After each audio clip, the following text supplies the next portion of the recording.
નમસ્કાર મિત્રો, લાસ્ટ લેક્ચરમાં આપણે જોયું તો અવરોધોનું શ્રેણી સમાંતર અને મિશ્ર જોડાણ, એવી જ રીતે બેટરીનું શ્રેણી સમાંતર અને મિશ્ર જોડાણ જોયું તો એના કનેક્શન જોયા, એના સૂત્ર જોયા. આજે આપણે જોવાનું છે કિર્ચોફનો નિયમ. એ કિર્ચોફના બે નિયમ છે, કિર્ચોફનો પહેલો નિયમ અને કિર્ચોફનો બીજો નિયમ. કિર્ચોફના પહેલા નિયમને કિર્ચોફ કરંટ લો KCL પણ કહેવામાં આવે છે અને કિર્ચોફના બીજા નિયમને KVL એટલે કે કિર્ચોફ વોલ્ટેજ લો. ધ્યાન રાખજો, KCL અને KVL આવી રીતે પણ પૂછાઈ શકે, અથવા તો એમ કે કિર્ચોફનો પ્રથમ નિયમ સમજાવો, અથવા તો KCL એટલે કે કિર્ચોફ કરંટ લો સમજાવો, અથવા તો KVL પૂછાય, અથવા તો એમ પૂછાય કિર્ચોફ વોલ્ટેજ લો સમજાવો, અથવા કિર્ચોફનો બીજો નિયમ સમજાવો. તો આવું આપણે, અથવા તો તમને એમ પણ કે કિર્ચોફનો પ્રથમ નિયમ અથવા તો જંક્શનનો નિયમ પણ લખો, આવું ઘણીવાર પૂછાઈ જતું હોય છે. તો અહીંયા આગળ તમને એક આકૃતિ આપેલી છે. બે બેટરી બતાવેલી છે, C અને D વચ્ચે 45 વોલ્ટેજ બતાવેલી છે અને G અને F વચ્ચે 80 વોલ્ટેજ બતાવેલી છે. એ બિંદુ પાસે કરંટ ભેગા થતા હોય એવું આપણે દેખાય છે. તો એ બિંદુ જ્યાં આગળ છે ત્યાં I3 કરંટ એન્ટર થાય છે અને I1 અને I2 કરંટ છે એ બહાર નીકળે છે. તો વ્યાખ્યા આપણે જંક્શનનો નિયમ આપણે બોલવો હોય તો કેવી રીતે બોલી શકાય કે જટિલ વિદ્યુત પરિપથના કોઈ પણ જંક્શન પાસે, જંક્શન એટલે આપણે શું કહી શકીએ કે બે કરતાં વધારે વાહકો જ્યાં આગળ ભેગા થતા હોય તેને આપણે જંક્શન કહી શકીએ. બે કરતાં વધારે વાહકો જ્યાં બિંદુ પાસે ભેગા થતા હોય એ બિંદુને આપણે જંક્શન કહી શકીએ. તો અહીંયા આગળ એ બિંદુ પાસે 3 વાહક ભેગા થાય છે. જે ઉપર તરફ જાય છે I1 કરંટ એ વાહક, I3 કરંટ એન્ટર થાય છે એ વાહક તાર, અને I2 કરંટ જ્યાંથી નીકળે છે નીચે તરફ એ વાહક તાર. તો અહીંયા આગળ 3 તાર ભેગા થાય એ બિંદુ પાસે. તો આપણે એમ કહી શકીએ કે એ બિંદુ છે એને શું કહી શકાય? જંક્શન બિંદુ કહી શકાય. તો જટિલ વિદ્યુત પરિપથ હોય, કોઈ પણ જટિલ વિદ્યુત પરિપથ હોય અને કોઈ પણ જંક્શન આગળ દાખલ થતા પ્રવાહનો સરવાળો અને જંક્શનની બહાર નીકળતા પ્રવાહનો સરવાળો બરાબર હોય છે. આપણે એમ કહીએ sum of the incoming current and the sum of the outgoing current, algebraic sum of the incoming current and algebraic sum of the outgoing current is equal. Okay, હંમેશા એ બધા કેવા હોય? સરખા જ હોય. તો અહીંયા આગળ I3 કરંટ છે એ બિંદુ પાસે એન્ટર થાય છે અને I1 અને I2 છે એ બહાર નીકળે છે. તો I3 કરંટ માની લ્યો 5 હોય તો I1 2 હોય તો I2 કેટલો હશે? 3 હશે. આવી રીતે એનું આખું સમેશન થતું હશે. તો આકૃતિમાં આપણે જોઈ શકીએ એમાંથી બહાર નીકળતો કરંટ કેટલા છે? તો કે I1 પ્લસ I2, અને દાખલ થતો કરંટ કયો છે? તો કે I3 છે. તો કિર્ચોફના જંક્શનના નિયમ ઉપરથી આપણે શું લખી શકીએ? I3 છે એ I1 અને I2 ના સરવાળા બરાબર હશે. આ નિયમની સાબિતી શું બતાવે? તો કે સ્થાયી પ્રવાહો માટે જંક્શન કે શાખાના કોઈ પણ બિંદુ પાસે વીજભારનો સંગ્રહ કે નાશ થતો નથી, એટલે કે વીજભારનું સંરક્ષણ થતું હોય છે. આ જે આપણે વીજભાર સંરક્ષણનો નિયમ કહીએ છીએ કે વીજભાર ક્યારેય સંગ્રહ નથી થતો કે નાશ પણ થતો નથી. એથી જંક્શન કે શાખાના કોઈ પણ બિંદુએ જેટલા સમયમાં વિદ્યુતભાર દાખલ થાય એટલા જ સમયની અંદર વિદ્યુતભાર એમાંથી બહાર નીકળતો હોય. એ જ બિંદુ પાસે જે ઉપર આપણે જોઈએ છીએ ઉપરના પરિપથની અંદર, ત્યાં I1 પ્રવાહ દાખલ થાય છે અને I1 પ્રવાહ જ બહાર નીકળે છે, એટલે કે એ જ બિંદુ પાસે વીજભારનું પણ સંરક્ષણ થાય. એવી રીતે અહીંયા આગળ તો કે કોઈ પણ બિંદુ પાસે આપણે જોઈએ B બિંદુ પાસે I3 કરંટ એન્ટર થાય ને B બિંદુ પાસે I3 કરંટ નીકળતો હોય, તો એના ઉપરથી હજી જો સચોટ રીતે આપણે એને સાબિતી ઘણીવાર પૂછાય કે કિર્ચોફના નિયમનો પ્રથમ નિયમની સાબિતી સમજાવો અથવા તો પ્રથમ નિયમ સાબિત કરો. તો એના માટે એક આકૃતિ તમને અહીંયા આગળ આપેલી છે. કિર્ચોફનો પ્રથમ નિયમ, જંક્શન પાસે મેં કીધું એમ કે ઘણા બધા બે કરતા વાહક તારો અથવા તો વાહકો જ્યાં આગળ ભેગા થતા હોય જે બિંદુએ, એ બિંદુને શું કહી શકાય? જંક્શન કહી શકાય. તો આપણે વ્યાખ્યામાં પહેલા જ કીધું કે જંક્શન પાસે ભેગા મળતા વિદ્યુત પ્રવાહનો બેઝિક સરવાળો 0 થાય છે. જંક્શન પાસે ભેગા મળતા બેઝિક વિદ્યુત પ્રવાહનો બેઝિક સરવાળો હંમેશા કેવો થાય? 0 થાય. તો અહીંયા આગળ એક નેટવર્ક બતાવેલું છે O બિંદુ, અને એમાં ઇનકમિંગ કરંટ, અંદર જતા કરંટ કયા છે? I1 અને I3, અને બહાર નીકળતા કરંટ કયા છે? I2, I4 અને I5. તો અહીંયા આગળ આપણે એમ કહી શકીએ કે જંક્શન પાસે મળતા વિદ્યુત પ્રવાહ કેટલા છે તો કે I1 થી લઈને I5 જંક્શન પાસે બધા જાય છે. દિશાઓ આપણી રીતે આપણે નક્કી કરેલી છે, એક તમે ગમે તે રીતે તમે લઈ શકો, બરાબર. ધારો કે t સમયમાં સંબંધિત વાહક આડછેદમાંથી અનુક્રમે વીજભાર કેટલો પસાર થાય તો કે I1 માંથી Q1, I2 માંથી Q2, I3 માંથી Q3, I4 માંથી Q4 અને I5 માંથી Q5 જેટલો વિદ્યુત ભાર છે એ પસાર થાય છે અને કરંટનું નિર્માણ કરતું હોય I1 થી I5 સુધી અનુક્રમે. વિદ્યુત પ્રવાહની વ્યાખ્યા આપણે ખબર છે શું છે, એકમ સમયની અંદર વાહકના આડછેદમાંથી પસાર થતા કુલ ચોખ્ખા વિદ્યુત ભારના જથ્થાને શું કહી શકાય, વિદ્યુત પ્રવાહ. તો I is equal to Q/T ઉપરથી આપણે ઇક્વેશન લખી શકીએ. I1 is equal to Q1/T, I2 is equal to Q2/T up to I5 is equal to Q5/T. એના ઉપરથી આપણે વીજભાર કેવો હોય તો શું કહી શકાય, Q1 is equal to I1T, Q2 is equal to I2T up to Q5 is equal to I5T. તો એના ઉપરથી જંક્શન પાસે આવતો કુલ વીજભાર, એન્ટર થતો કુલ વીજભાર તમે જોઈ શકો. એન્ટર કયા થાય તો કે I1 અને I3 કરંટ એન્ટર થાય તો વીજભાર કયો એન્ટર થતો હોય, Q1 અને Q3 એન્ટર થતો હોય, એટલે અંદર જતો વીજભાર કેટલો આવે, Q1 પ્લસ Q3. એટલા જ સમયમાં જંક્શનથી બહાર આવતો વીજભાર કેટલો હોય તો કે અહીંયા આગળ આકૃતિમાં જોઈ શકો Q2, Q4, Q5 એનો સરવાળો છે એ બહાર નીકળતો હોય. તો અહીંયા આગળ બહાર જતો કુલ વીજભાર Q2 plus Q4 plus Q5. તો સંરક્ષણનો નિયમ, વીજભાર સંરક્ષણના નિયમ ઉપરથી આપણે શું કહી શકીએ કે પરિપથના કોઈ પણ બિંદુ પાસે વિદ્યુત ભારનો સંગ્રહ પામતો નથી કે સ્વયં ઉદ્ભવતો નથી કે નાશ પણ નથી પામતો. ધ્યાન રાખજો, કોઈ પણ બિંદુ હોય વિદ્યુત ભાર ક્યારેય સંગ્રહ નથી પામતો, ક્યારેય ઉદ્ભવતોય નથી કે ક્યારેય નાશ પણ પામતો નથી. આ નિયમ ઉપરથી આપણે શું કહી શકીએ કે કોઈ પણ બિંદુ પાસે જેટલા સમયમાં જેટલો વીજભાર આવે તેટલા જ સમયમાં તેટલો વીજભાર બહાર નીકળે. તો આપણે પહેલી વ્યાખ્યા કીધી હતી, incoming current is equal two outgoing current. Current ઉપરથી આપણે વીજભાર પણ લખી શકીએ કે incoming charge is equal two outgoing charge. Incoming charge T સમયે જંક્શન પાસે આવતો વીજભાર અને ટી સમયે જંક્શનમાંથી બહાર નીકળતો વીજભાર કેવા હોય, ઇક્વલ્સ હોય.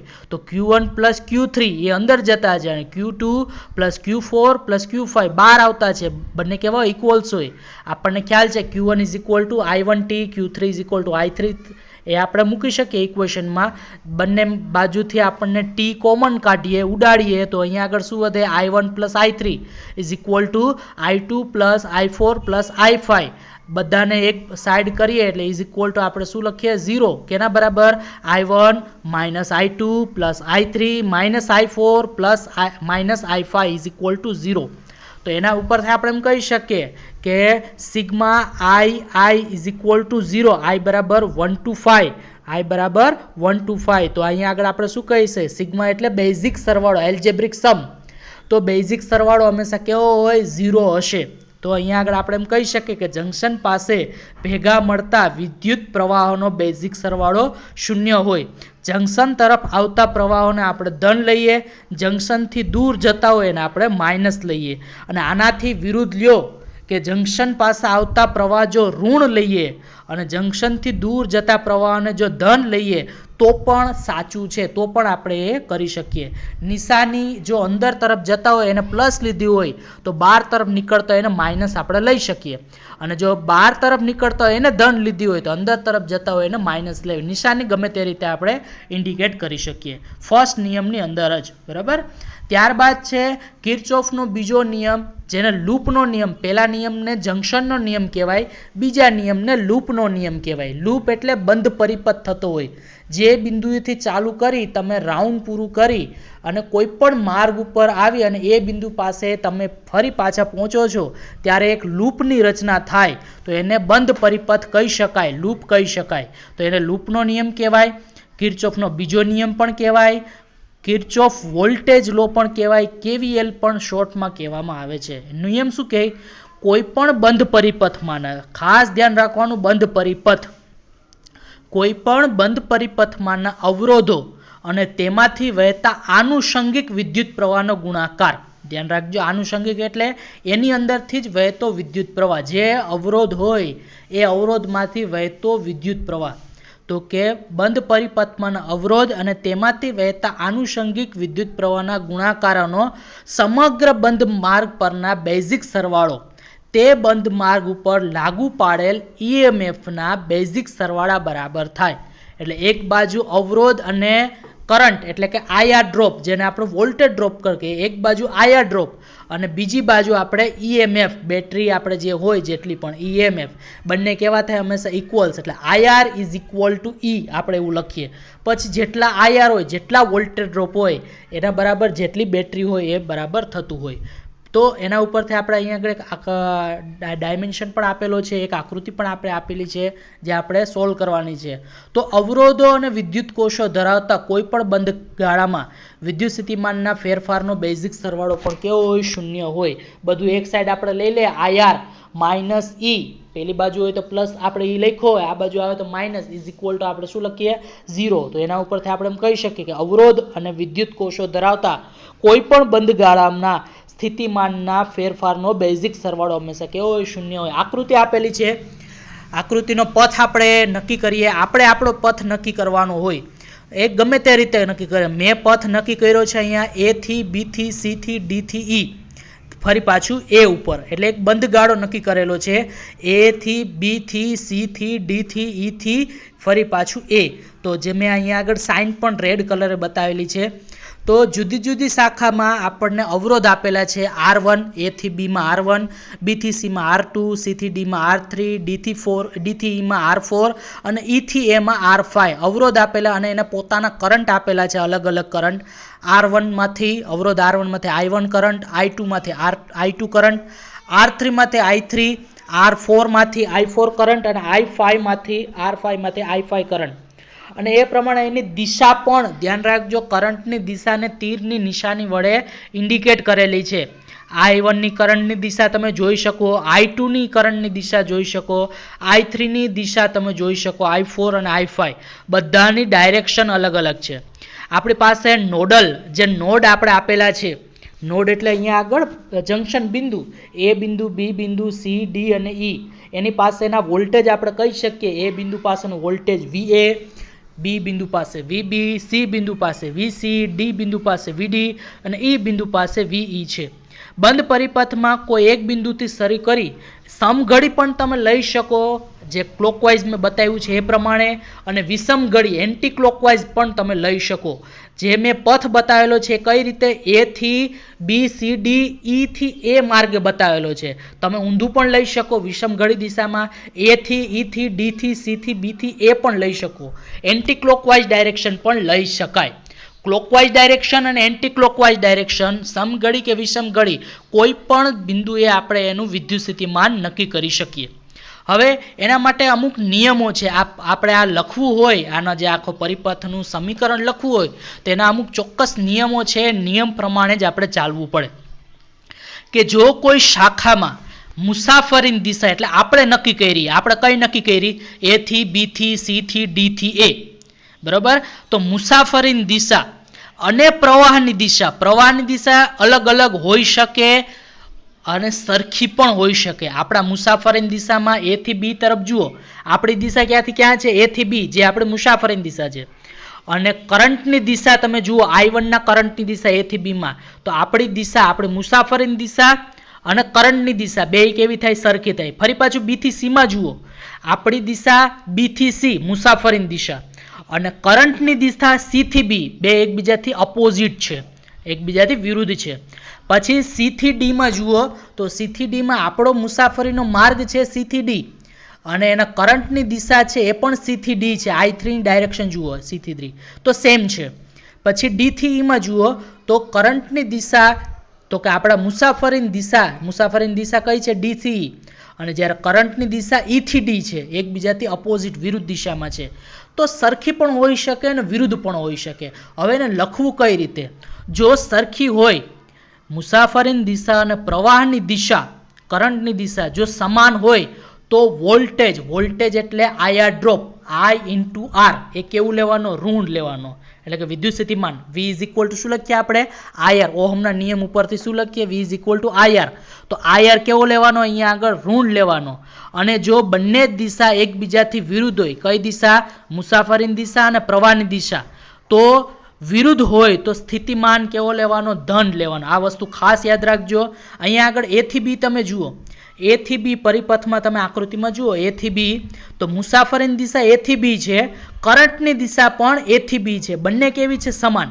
જો સમાન હોય તો સ્થિતિમાન કેવા લેવાના? ઋણ લેવાના. તો અહીંયા આગળ સમાન છે એટલે IR ડ્રોપ છે તો I1 R1 એ કેવું આવશે? ઋણ આવશે. બરાબર. પછી જુઓ B થી C, B થી C માં આપણા મુસાફરીની દિશા કેવી છે? B થી C. કરંટની દિશા કેવી છે? C થી B. તો બેય દિશા કેવી છે? એકબીજાથી વિરુદ્ધ છે. તો IR ડ્રોપ એટલે I2 R2 એ કેવા લેવાના? તો કે ધન લેવાના. એકબીજાથી જો વિરુદ્ધ દિશા હોય તો ધન લેવાના. એકબીજાની સમાન દિશામાં હોય, સમાન દિશા કેની? તો કે મુસાફરીની દિશા અને પ્રવાહની દિશા જો સરખી હોય તો વિદ્યુત સ્થિતિમાન જે વોલ્ટેજ ડ્રોપ આપણે લઈએ એ સમાનમાં ઋણ લેવાની, અસમાન હોય એટલે કે વિરુદ્ધ દિશા હોય તો કેવી લેવાની? વિદ્યુત સ્થિતિમાન ધન લેવાના. ચલો, આ તો કામ થયું આપણે અવરોધનું કામ થઈ ગયું, વોલ્ટેજ ડ્રોપનું કામ થઈ ગયું. હવે આપણે જોવાનું છે બેટરીનું કામ. તો બેટરી માટે આપણે કેવી રીતે ઇન્ડિકેટ કરીએ કે જો મુસાફરીની દિશામાં જતા હોય, જેમ કે આપણે A થી B તરફ જઈએ, જે કેવી છે? મુસાફરીની દિશા છે. તો A થી B તરફ આપણે જતા હોય એની અંદર જો બેટરી આવે, અત્યાર સુધી આપણે કેનું જોતા હતા? તો કે અવરોધનું જોતા હતા. હવે જો બેટરી આવે તો બેટરીની અંદર આપણે અહીંયા આગળ A થી B માં એક બેટરી આપણે ઇન્ડિકેટ કરેલી છે. શું ઇન્ડિકેટ કરેલી છે? E1 બેટરી ઇન્ડિકેટ કરેલી છે.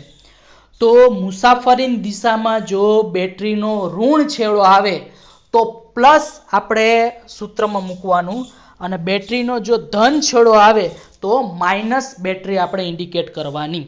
બરાબર. જો મુસાફરી કરતા બેટરી કોષનો ઋણ ધ્રુવમાંથી આપણે દાખલ થઈએ તો EMF ને ધન લેવાનું, અને ધન ધ્રુવમાંથી દાખલ થઈએ તો EMF આપણે ઋણ લેવાનું. હવે એ થોડુંક આપણે ડિટેલમાં જોઈએ એટલે ખ્યાલ આવી જશે તમને. ચલો, અહીંયા આગળ જુઓ, એ બિંદુ પાસેનો વોલ્ટેજ આપણે શું કહીએ? શરૂ આપણે ક્યાંથી ચાલુ કરીએ? એ બિંદુથી ચાલુ કરીએ. તો એ બિંદુ પાસેનો વોલ્ટેજ છે તો કે VA. તો VA આપણે ઇન્ડિકેટ કરેલું છે. તો VA ઇઝ ઇક્વલ ટુ આપણે VA આપણે ઇન્ડિકેટ કરીએ છીએ. ચાલો, એના ઉપરથી બીજું જુઓ તો કે A થી B સુધી આપણે પહોંચવું છે. તો A થી B સુધી પહોંચીએ તો B બિંદુ પાસેનો voltage VB is equal to આપણે શું લખીએ છીએ? કે VA. હવે A થી B સુધી જઈએ એટલે આપણે મુસાફરીની દિશા A થી B, કરંટની દિશા પણ A થી B. તો અહીંયા આગળ આપણે શું લખીએ? VB is equal two VA minus, minus શું કરવા લખ્યું છે આપણે?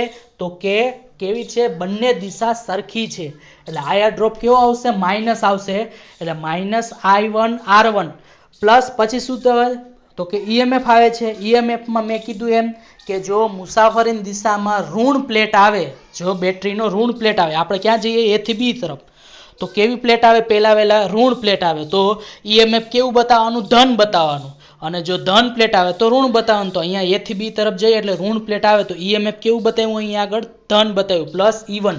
તો A થી B સુધી પહોંચતા VB બરાબર આપણને શું મળે? VA minus I1 R1 minus શું કરવા આવ્યું? તો કે મુસાફરીની દિશા અને પ્રવાહની દિશા કેવી છે? સરખી છે એટલે માઇનસ આવે, પ્લસ E1. E1 શા માટે પ્લસ આવ્યું? તો કે આપણે મુસાફરીની દિશામાં નેગેટિવ પ્લેટ પહેલા આવે છે એટલે આપણે શું લખવાનું? પોઝિટિવ લખવાનું. તો A થી B તરફ પહોંચતા VB is equal two VA minus I1 R1 plus E1. હવે B થી C તરફ જોઈએ. B થી C તરફ આપણે જઈએ તો મુસાફરીની દિશા આપણે B થી C છે અને કરંટની દિશા છે C થી B છે. એટલે IR ડ્રોપ આવશે, જે I2 R2 આવશે એ કેવો આવશે? પ્લસ આવશે. તો અહીંયા તમે જોઈ શકો B થી C તરફ VC ઇઝ ઇક્વલ ટુ ઉપરનું સ્ટેપ એમને તો કે VA minus I1 R1 plus E1. હવે અહીંયા આગળ ડ્રોપ કેવો થશે? તો કે પ્લસ થશે એટલે પ્લસ I2 R2. શા માટે? તો કે આપણા મુસાફરીની દિશા કેવી છે? B થી C, અને કરંટની દિશા ક્યાંથી ક્યાં છે? C થી B તરફ છે, એકબીજાથી અપોઝિટ છે. અપોઝિટ હોય તો પ્લસ આવશે. એટલે B થી C સુધી પહોંચતા VC is equal two VA minus I1 R1 plus E1 plus I2 R2. હવે આપણે ક્યાં જઈએ તો કે C થી D તરફ જઈએ. C થી D તરફમાં પહેલા બેટરી આવે છે. બેટરીનો કયો છેડો આવે તો કે પ્લસ છેડો આવે. તો બેટરી આપણે કેવી ઇન્ડિકેટ કરવાની? માઇનસ ઇન્ડિકેટ કરવાની. તો અહીંયા આગળ આપણે જોઈએ D બિંદુ પાસે પહોંચે એટલે VD is equal two VA minus ઉપરનું સ્ટેપ એમને VA minus I1 R1 plus E1 plus I2 R2. હવે બેટરી આવે છે. બેટરી માઇનસ ઇન્ડિકેટ શા માટે કરી? તો કે આપણા મુસાફરીની દિશા ક્યાં છે? C થી D. અને મુસાફરીની દિશામાં બેટરીનો કયો છેડો આવે છે? પ્લસ છેડો.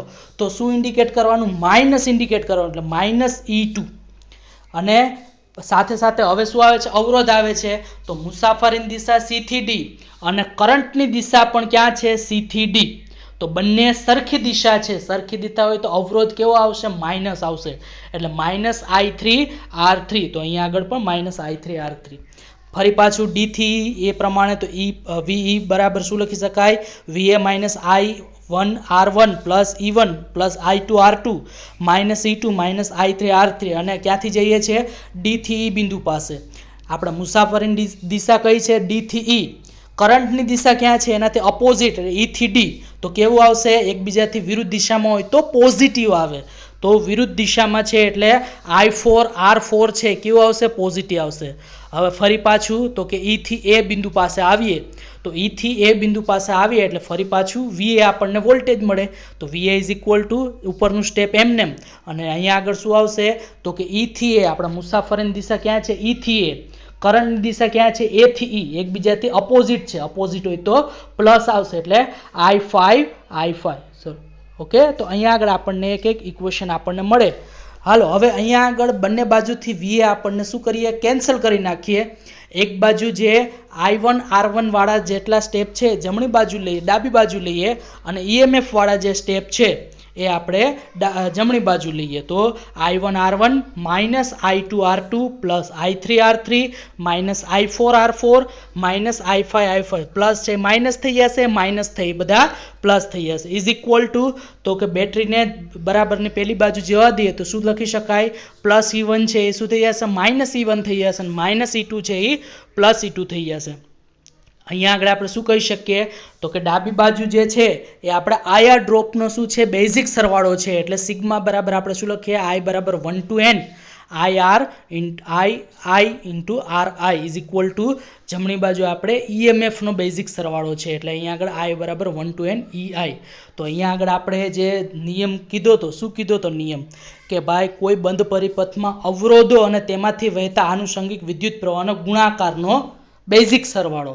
તો અહીંયા આગળ જે અવરોધ છે એમાંથી વહેતો આનુષંગિક એટલે I1 હોય R1 હોય તો I1 જશે, R2 હોય તો I2 જશે, I3 હોય તો I3 જશે, R4 હોય તો I4 જશે. એવી રીતે આનુષંગિક એટલે એનો જ વિદ્યુત પ્રવાહનો ગુણાકારોનો બેઝિક સરવાળો કેના બરાબર હોય? બેઝિક સરવાળો તે બંધ માર્ગમાં લાગુ પાડેલા EMFના બેઝિક સરવાળા બરાબર હોય. તો એ બંધ માર્ગ ઉપર લાગુ પાડેલો બેઝિક સરવાળો એટલે E1 અને E2 છે તો એના બંધ માર્ગના બેઝિક સરવાળા બરાબર હોય છે. ઓકે, તો અહીંયા આગળ બંનેનો શું છે? ઉર્જા સંરક્ષણ નિયમ એ સાબિત કરે છે. ચાલો હવે અહીંયા થોડુંક ડિટેલમાં આપણે ભણવા માટે હજી એક આપણે લૂપ લઈએ. નીચે આપેલ આ એટલા માટે IMP છે, આ નિયમ ખાસ યાદ રાખવાના છે ને દર વખતે પૂછાય છે એક્ઝામમાં. કિર્ચોફનો નિયમ લખો અથવા તો એના ઉપરથી ઘણીવાર દાખલો પણ પૂછાતો હોય છે. તો નીચે આપેલ પરિપથ માટે કિર્ચોફના લૂપનો જે 3 સમીકરણ બનાવવાના કીધા છે. બંધ ગાળા માટે પેલો આપણે બંધ ગાળો લઈએ અહીંયા આગળ A થી H ઉપરની સાઈડ, A થી H એનાથી D એનાથી C વચ્ચેનો જે ઉપરનું આખું લૂપ છે એ A થી H થી D થી C થી B થી ફરી પાછું A. તો ઉપર તરફ આપણે જઈએ એટલે સૌ પ્રથમ A થી આપણે ચાલુ કરીને ઉપર તરફ જઈએ તો આપણા લૂપની દિશા આપણે નક્કી કરી લીધી. જે બંધ ગાળો આપણે નક્કી કર્યો ક્યાંથી ક્યાં સુધી? A થી H, H થી D, D થી C, C થી B, B થી A. તો એ બંધ ગાળો આપણે નક્કી કર્યો છે આપણી રીતે. ચાલો હવે એ ડાયરેક્શનમાં આપણે આગળ જઈએ તો આપણી ડાયરેક્શન પહેલા ક્યાંથી જઈએ? A થી H. તો આપણે મુસાફરીની દિશા A થી H અને કરંટની દિશા તમે જોઈ શકો એની અંદર I1 છે તો કરંટની દિશા પણ એ જ ડાયરેક્શનમાં છે. તો કેવું આવશે? આયર ડ્રોપ માઇનસ આવશે, સમાન દિશામાં માઇનસ આવે એટલે 30 into I1 એટલે -30 I1 પ્લસ હવે ક્યાંથી જાય H થી D સુધી, એમાં કોઈ ઘટક નથી એટલે કાંઈ નહીં લખવાનું. પછી આવીએ D થી C સુધી. D થી C સુધી એટલે આપણા મુસાફરીની દિશા ક્યાં છે? D થી C. અને એમાં બેટરીનો કયો છેડો આવે? નેગેટિવ છેડો.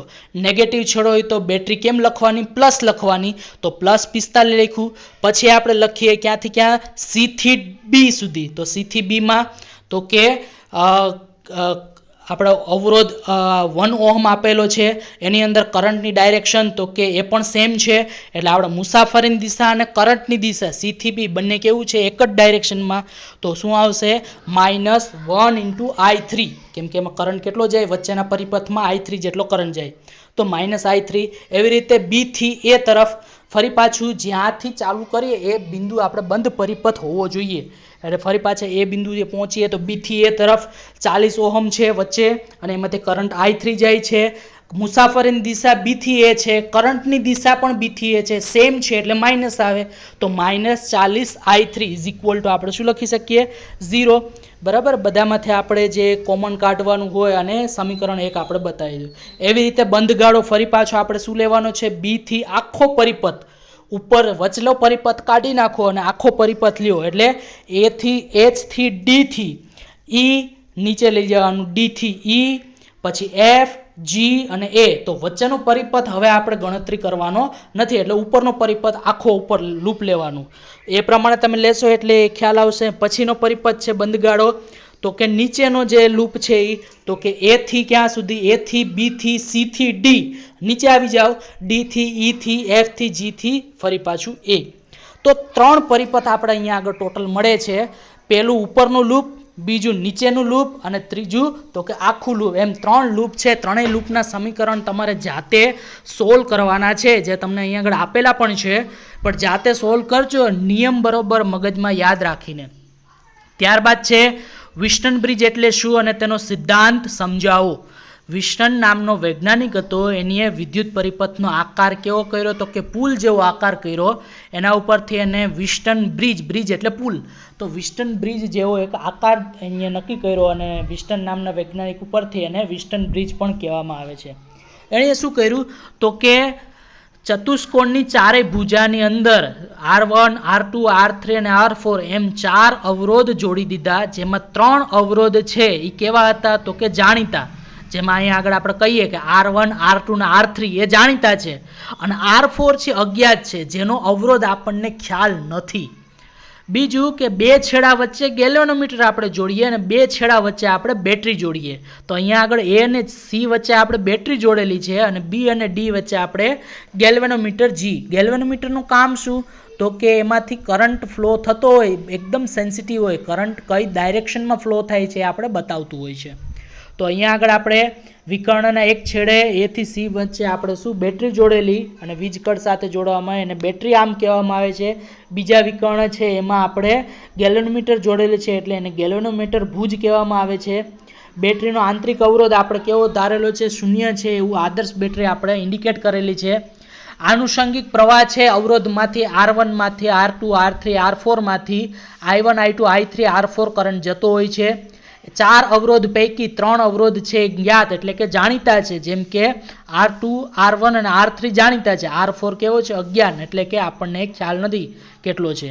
હવે જ્યારે બેટરીના મૂલ્ય એવી રીતે પસંદ કરવામાં આવે, અવરોધના મૂલ્ય એવી રીતે પસંદ કરવામાં આવે કે ગેલ્વેનોમીટર 0 આવર્તન બતાવે. જ્યારે આપણે બેટરી ચાલુ કરીએ, EMF આપણે વોલ્ટેજ આપીએ ત્યારે શું થાય? તો કે શરૂઆતમાં ગેલ્વેનોમીટર છે કાંઈક આવર્તન દર્શાવતો હોય, પણ આપણે અવરોધના મૂલ્ય એવી રીતે સેટ કરીએ કે જેથી કરીને તો કે ગેલ્વેનોમીટર છે એ 0 કન્ડિશન બતાવે. 0 કન્ડિશન એટલે નલ કન્ડિશન બતાવે, એની અંદર કરંટ જાય નહીં એવી કન્ડિશન બતાવે.